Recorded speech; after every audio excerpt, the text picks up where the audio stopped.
우리 이제 하나님 말씀 보도록 하겠습니다. 함께 보실 말씀은 에베소서 4장 1절부터 6절까지의 말씀입니다. 에베소서 4장 1절부터 6절까지의 말씀입니다. 에베소서 4장 1절부터 6절. 제가 가지고 있는 성경책으로는 신약 313페이지입니다. 신약 313페이지. 우리 서로 한 절씩 교독하고 마지막은 함께 읽도록 하겠습니다. 그러므로 주 안에서 갇힌 내가 너희를 권하노니 너희가 부르심을 받은 일에 합당하게 행하여 모든 겸손과 온유로 하고 오래 참음으로 사랑 가운데서 서로 용납하고 평안에 매는 줄로 성령이 하나 되게 하신 것을 힘써 지키라. 몸이 하나요 성령도 한 분이시요 이와 같이 너희가 부르심의 한 소망 안에서 부르심을 받아 주도 한 분이시요 믿음도 하나요 세례도 하나요. 같이 읽겠습니다. 하나님도 한 분이시니 곧 만유의 아버지시라. 만유 위에 계시고 만유를 통일하시고 만유 가운데 계시도다. 아멘. 주 안에 사랑하는 여러분, 우리는 지난 시간 약 9주에 걸쳐 에베소서 전반부에 대하여 말씀을 살펴보았습니다. 1장부터 3장까지인 에베소서의 전반부는 주로 신학적이고 교리적인 내용들을 다루고 있었는데, 여러분 한번 9주의 내용들을 머릿속으로 떠올려 보세요. 우리가 어떤 내용들을 다루었죠? 성도의 구원을 위하여 일하시는 성삼위 하나님의 구원 사역에 관하여 말씀을 살펴보았습니다. 첫 번째로 우리 성부 하나님, 창세전부터 성도들의 구원을 계획하셨고 그 아들 성자 예수 그리스도, 아버지의 기쁘신 뜻에 순종하며 자신의 몸을 십자가에 내어주심으로 말미암아 성도의 구원을 실행하셨고, 마지막 우리 성령 하나님, 아버지와 아들이 이루신 그 성도의 구원을 빼앗기거나 잃어버리지 않도록 끝까지 보증하시고 적용하시는 분, 우리가 이 사실을 말씀을 통하여 확인해 보았습니다. 그래서 성도의 구원이란 단순히 하나님과 나, 하나님과 죄인이라는 이 수직적인 관계만을 새롭게 하신 것이 아니라 죄인과 죄인, 사람과 사람, 그래서 결코 한 몸을 이룰 수 없다 주장했던 유대인들과 이방인 사이에 놓인 그 율법의 담벼락을 자신의 육체로 허무심으로 말미암아 어떠한 역사를 저와 여러분들에게 허락하여 주셨다고요? 하나 되게 하셨다는 것입니다. 우리 이 사실을 좀 복습하는 차원에서 말씀을 확인해 볼까요? 에베소서 2장을 보겠습니다. 에베소서 2장 13절부터 22절 스크린을 보시면 되겠습니다. 제가 읽을게요. 이제는 전에 멀리 있던 너희가 그리스도 예수 안에서 그리스도의 피로 가까워졌느니라. 그는 우리의 화평이신지라. 둘로 하나를 만드사 원수된 것 중간에 막힌 담을 자기 육체로 하시고 법조문으로 된 계명의 율법을 폐하셨으니 이는 이 둘로 자기 안에서 한 새 사람을 지어 화평하게 하시고 또 십자가로 이 둘을 한 몸으로 하나님과 화목하게 하려 하심이라. 너희도 성령 안에서 하나님이 거하실 처소가 되기 위하여 그리스도 예수 안에서 함께 지어져 가느니라. 아멘. 그리고 이번 주부터 저와 여러분들이 함께 살펴보실 이 에베소서의 후반부입니다.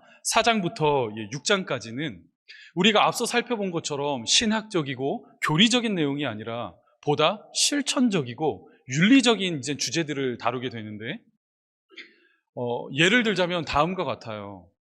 아마 이 자리 가운데에 군대를 다녀오신 우리 남성 성도님들 계시잖아요. 처음 군대에 딱 가게 됐을 때 어떠한 계급장이 주어지죠? 주요. 군대 저 혼자 다녀왔습니까? 군대 처음에 딱 갔을 때 어떤 계급장 주어지게 되죠? 짝대기가 4개일까요? 하나일까요? 그렇죠. 네, 1명 다녀왔습니다. 저 포함해서 2명 다녀왔어요. 짝대기 하나 주어지잖아요. 이등병이라는 계급장을 달고 군대 생활을 시작하게 됩니다. 지금은 어떤지 모르겠지만 적어도 제가 이제 군복무를 할 당시만 해도 처음 자대 배치를 받게 되면요, 짝대기 하나라는 계급장과 더불어 어깨에 노란색 견장을 이렇게 달게 했어요. 그러니까 신병들에게 노란색 견장이 어깨에 달려 있는 거예요. 이 노란색 견장을 달고 있는 신병들에게는 엄청난 혜택이 주어지게 됩니다.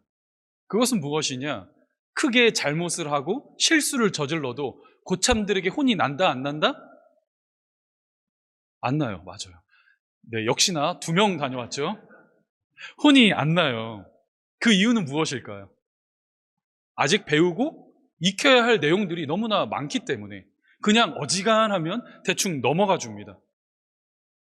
일명 병아리라고 불리는 이 기간 동안에 병영 생활을 익히고 군대의 문화를 배우고 주특기 훈련 등 이제 군대 생활과 관련된 전반적인 내용들을 습득하는 시간들로 대부분을 사용한다는 거예요. 그리고 나서 이 100일이라는 시간이 딱 지나 100일 휴가를 다녀오게 됩니다. 그때부터 어떠한 이제 상황들이 펼쳐지게 되느냐? 여러분들이 알고 있는 그 진짜 군대 생활이 시작되는 거예요. 지난날 보고, 듣고, 배우고, 익혔던 그 지식들을요, 실전에서 써먹을 수 있는, 실전의 전투에서 사용할 수 있는 군인으로서의 책임과 의무를 요구받게 된다는 것입니다. 그런데 이제부터 저와 여러분들이 살펴보게 될 에베소서의 후반부가 정확히 딱 이에 해당된다고 이제 말할 수가 있어요. 우리는 앞서 전반부를 통하여 신앙생활과 관련된 전반적인 내용들, 그 진리의 내용들을 습득하게 되었다면 이제는 그 신령한 지식을 가지고 믿음의 선한 싸움을 싸워가는 그리스도인, 십자가의 군병으로서의 의무와 책임을 요구받게 된다는 것입니다. 그렇게 앞선 전반부의 내용을 보시면요, 말씀이 직설법으로 기록되고 있어요. 무엇인가를 설명하고 무엇인가를 소개하는 이런 형식의 이제 말투로 이제 말씀이 기록되고 있다면 앞으로 우리가 살펴보게 될 에베소서의 후반부는요, 명령형으로 말씀이 기록되고 있습니다. 어떠한 뜻이죠? 지켜 행하라는 것입니다. 자, 그렇다면 이제 100일 휴가를 막 마치고 이제 자대에 복귀한 저와 여러분들에게 에베소서가 첫 번째로 전하는 명령이란 무엇인지 우리 말씀 한번 살펴볼까요? 오늘 본문 1절 말씀 보여주십시오. 본문 1절입니다. 같이 읽겠습니다. 시작. 주 안에서 갇힌 내가 너희를 권하노니 너희가 부르심에 받은 일에 합당하게 행하여. 자, 이제 말씀을 보시면 이제 성경은 이렇게 시작하고 있어요. 너희가 부르심을 받은 일에 합당하게 행하라. 이러한 명령이 주어지고 있는 것 우리가 지금 눈으로 확인해 볼 수 있습니다. 이 본문 1절 말씀에서 잠시 주목해야 할 하나의 단어가 등장하고 있는데 그것은 바로 합당하게, 이 합당하다라는 단어예요. 원문에는 악시오스라는 단어가 사용되고 있는데 당시 1세기를 살아가는 사람이라면 이 합당하게 악시오스라는 단어를 딱 들었을 때 이게 무엇을 의미하는지 본능적으로 머리에 연상할 수 있는 일종의 그림 언어라고 말할 수 있습니다. 쉽게 말하자면요, 양팔 저울을 여러분들의 머릿속에 떠올리시면 정확하다 여겨져요. 당시 시대의 상인들은 시장에서 일을 할 때, 물건을 팔 때 그 값을 측정하기 위하여 양팔 저울을 사용했습니다. 한쪽에 물건을 딱 올려놓고요, 그 반대편에는 이에 상응하는 균형을 이루는 무게추를 딱 올려놓으며 수평을 이루는 모습을 보았을 때 상인들은 값을 이제 측정하게 되었다는 거예요. 그런데 이제 오늘 본문 말씀에 등장하고 있는 이 합당하다, 이 악시오스라는 단어가 성도의 신앙생활에 그대로 적용을 할 수가 있다는 것입니다.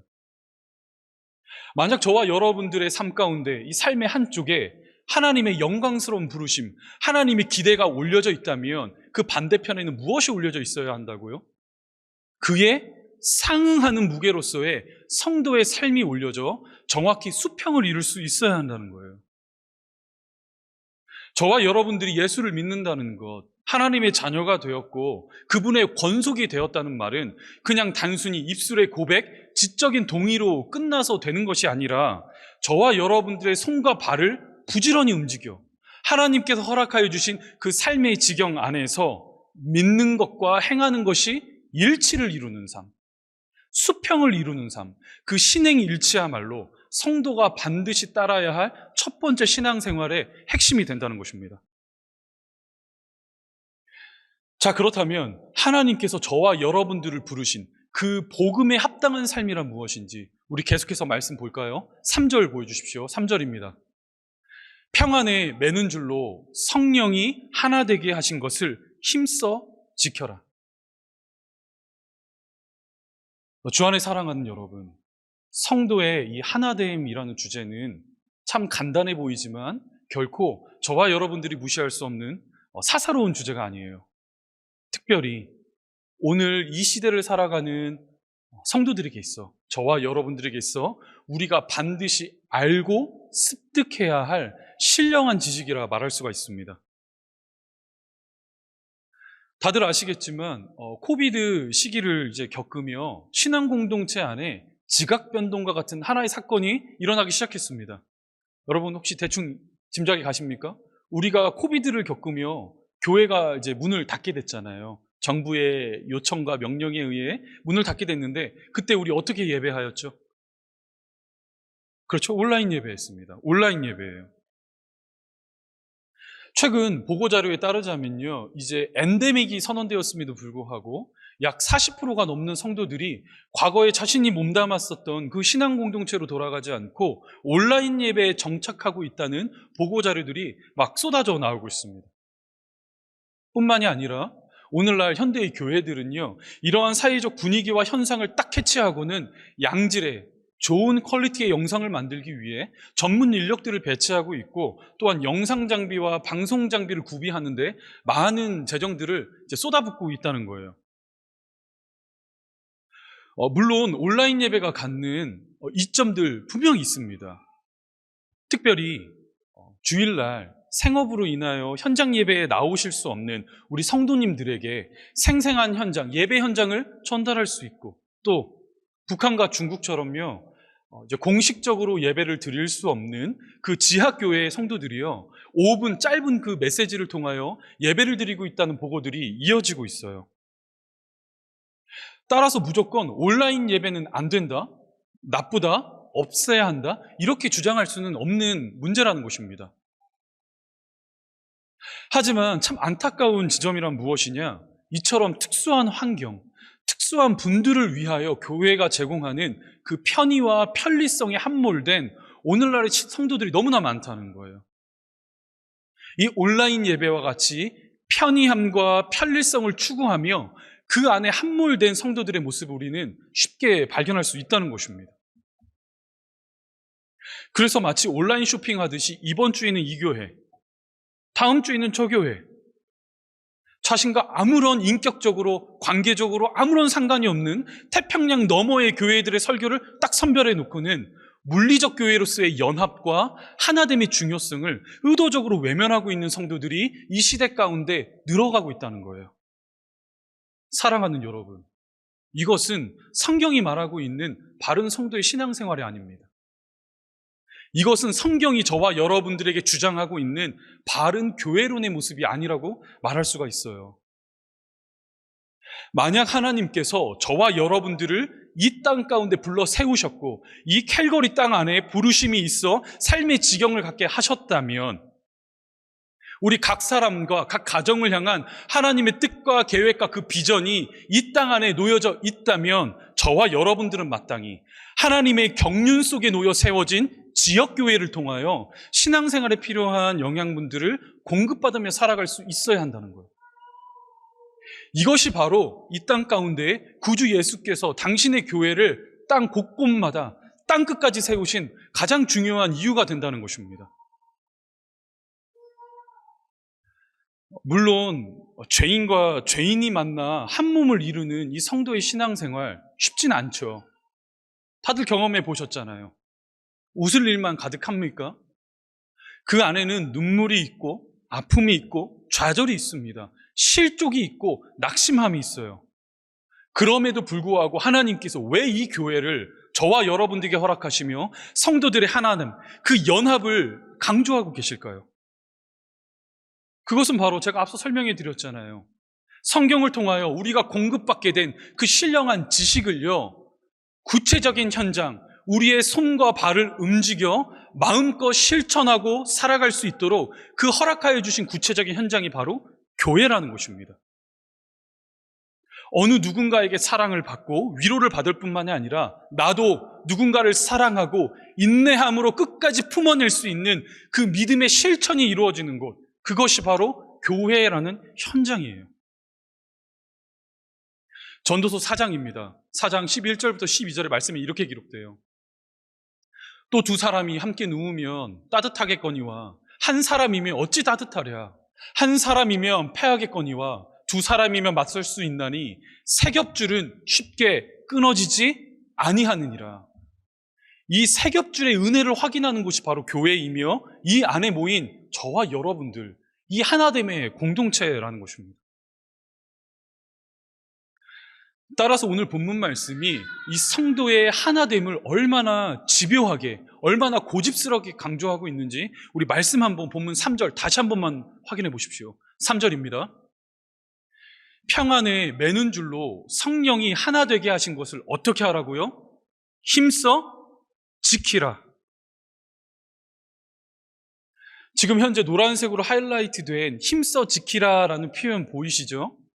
이 표현은요, 신약 성경에 총 11번 등장하고 있어요. 그리고 11번 다 어떠한 의미로 사용되고 있느냐? 최선을 다하다, 열정을 다하여, 급히라는 의미로 사용되고 있습니다. 그러니까 주님, 하나됨을 이루는 것, 죄인과 죄인이 만나 연합하는 것 안 됩니다. 현실적으로 불가능합니다. 나는 할 수 없습니다. 이렇게 의심하지 말고 이미 성령께서 이루어주신 죄인의 하나됨을 이루며 어떻게 살아가라고요? 급히 최선을 다해 열정적으로 하나됨을 힘써 지키라는 것입니다. 제가 한 가지 부끄러운 고백 한번 해볼게요. 저는 전도사 시절부터 하나님의 은혜 가운데에 참 좋은 스승들을 만났습니다. 그리고 좋은 교회들을 만나 그렇게 사역할 수 있는 기회를 갖게 됐는데, 첫 사역지가 신림동 근처에 있는 봉천동이라고 여러분 아실지 모르겠어요. 봉천동에 있었어요. 과거 그곳은 판자촌이라고 이렇게 알려져 있었는데, 그래서 다른 지역들과 비교했을 때 비교적 이렇게 소득 수준도 낮고요, 교육 수준도 낮은 그런 동네라고 할 수 있습니다. 그것에서 제가 첫 사역을 시작하는데 맡게 되었던 부서가 청소년부 부서였어요. 예배가 아침 9시에 시작됐는데 8시에 교회에 도착하여 1시간 동안 그 판잔촌 지역, 그 봉천동을 막 돌아다니며 아이들을 집집마다 들려서 깨워서 이렇게 모아서 예배를 드리곤 했습니다. 참 많은 것들을 목회자로서 배웠던 순간이라 여겨져요. 몇 명 되지 않는 그 청소년들과요, 연합의 의미가 무엇인지 알았고 한 영혼의 중요성을 그때 깨달았습니다.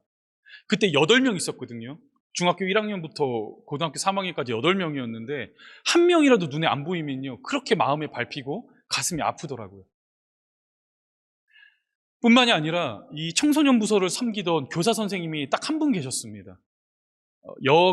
나이가 지긋하신 여교사 선생님이셨는데, 하루는 제가 교회 앞에 이렇게 비치되어 있는 이렇게 자리하고 있는 커피 머신 있죠. 200원 딱 넣으면 밀크커피 이거 있잖아, 프린커피 한 잔 나와요. 제가 그 커피를 선생님께 이렇게 뽑아서 이렇게 대접했는데 그 커피를 건네받으신 선생님께서 저에게 이런 말씀을 하시더라고요. 전도사님, 제가 생전 처음으로 목회자에게 대접받아 봅니다. 그러니까 지금까지 단 한 번도 섬기면 섬겼지 성도님들이 이렇게 대접을 받아본 적이 없으신 거예요. 그 200원짜리 커피 한 잔이 뭐라고. 제가 그때 결심했습니다. 나는 우리 성도들 섬기며 살아야지. 내가 더 사랑해야지. 사랑의 종노릇하며 살아가야지. 제가 그때 그거 하나 결심했어요. 그렇게 시작된 것이 저의 목회의 첫 시작점이었습니다.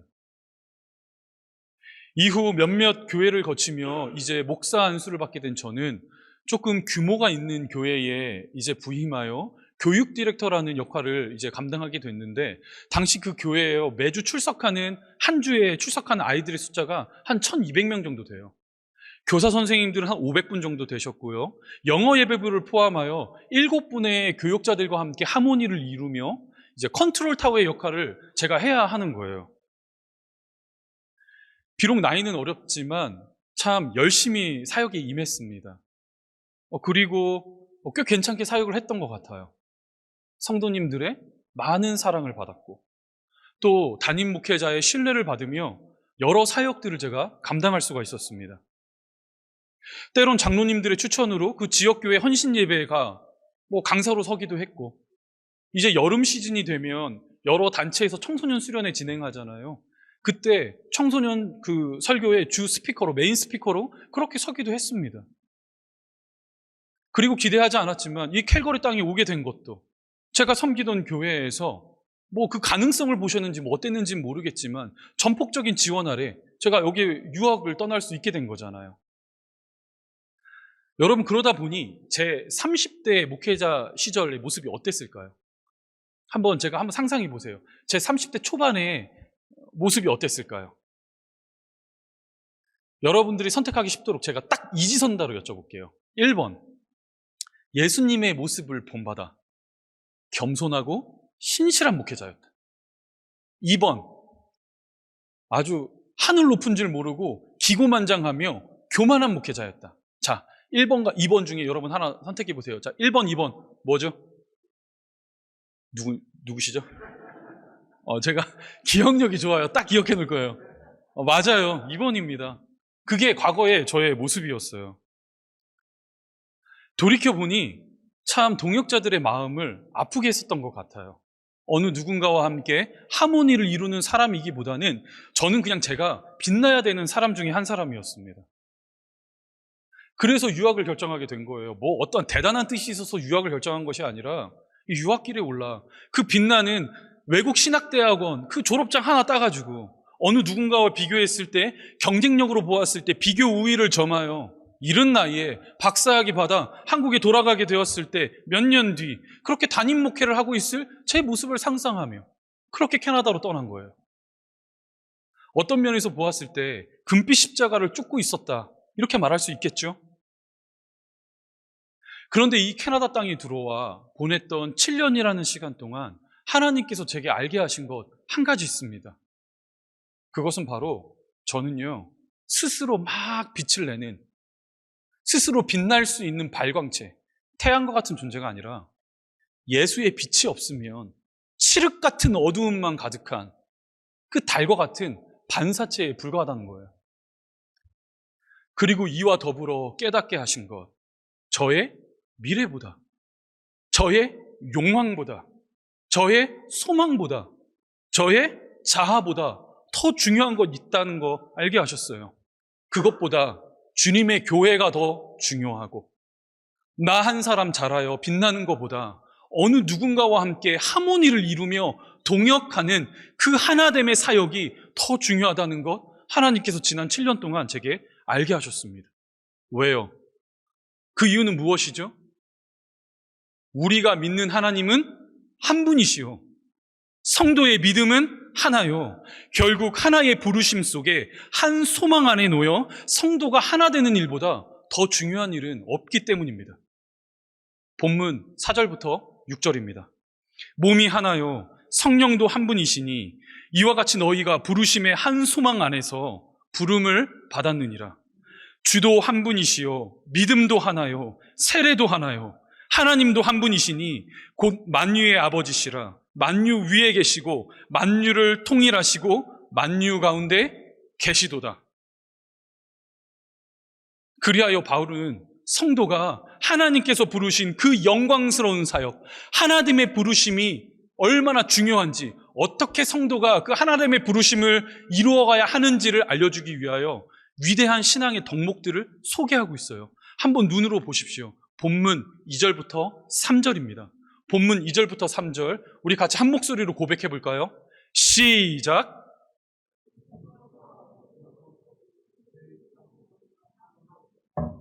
평안에 매는 줄로 성령이 하나 되게 하신 것을 힘써 지키라. 아멘. 주 안에 사랑하는 여러분, 이제 오늘 본문은 저와 여러분들에게 겸손할 것을 요청하고 있습니다. 하나님의 일꾼으로 하나됨을 이루기 위해 저와 여러분들에게 필요한 것은 겸손이라는 신앙의 덕목입니다. 여기서 말하는 겸손이란 단순히 어느 누군가의 기분을 상하게 하지 않기 위하여 나를 낮추고 나를 드러내지 않는 삶의 태도를 말하는 것이 아니에요. 성경이 말하는 겸손은 반드시 하나님과의 관계 안에서 이해되어야 하고 해석되어져야 하는 신앙의 열매입니다. 나는 그분께 자랑할 것이 아무것도 없으며 내 안에 선한 것을 조금도 발견할 수 없습니다. 이 진실된 겸손의 자리 위에 성도의 연합은 꽃을 피게 됩니다. 두 번째로 바울은 저와 여러분들에게 온유할 것을 요구하고 있습니다. 성경이 말하는 온유 무엇입니까? 자신을 통제하는 힘입니다. 조련사가 야생마를 훈련시킬 때에 그 입에 재갈을 물리듯이 성령의 역사하심과 능력으로 팔팔 끌어얹는 저와 여러분들의 그 죄된 본성에 재갈을 물리는 행위, 그것이 바로 성경이 말하는 온유예요. 마지막으로 세 번째, 오래 참음이 필요하다, 이렇게 말하고 있습니다. 이 오래 참음이란 과연 무엇일까요? 성도의 심령 속에서 흘러넘치는 사랑의 온도를 측정할 수 있는 가장 정확한 온도계, 그것이 바로 오래 참음입니다. 고린도전서 13장 사랑장을 보세요. 성경은 성도가 행해야 할 그 사랑에 관하여 다음과 같이 시작하고 있습니다.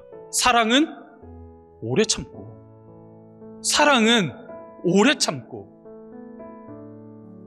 오늘날 즉흥적으로 되는 대로, 마음 가는 대로, 감정적으로 이런 인스턴트와 같은 사랑을 말하는 것이 아니라 참고 또 참는 사랑이에요. 왜요? 왜 우리는 참죠? 꼴도 보기 싫은 지체가 이 교회 가운데 있는데 왜 우리는 참아야 하죠? 이유는 간단하잖아요. 주께서 그런 나를 참아주셨고, 그 어느 누군가도 하나님께서 결국 당신의 은혜로 변모시켜 가실 그 미래의 모습을 믿기 때문에 피차 용납함으로 참는 것이죠. 그 사람도 동일한 하나님의 권속임을 믿기 때문에.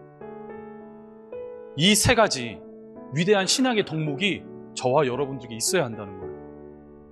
그제서야 우리가 진정 꿈꾸는 성도의 연합, 그 하나됨이 이 공동체 안에 꼽힐 수 있다는 이야기입니다. 사랑하는 여러분, 이 시간 우리 기도의 자리에 나아가길 원합니다.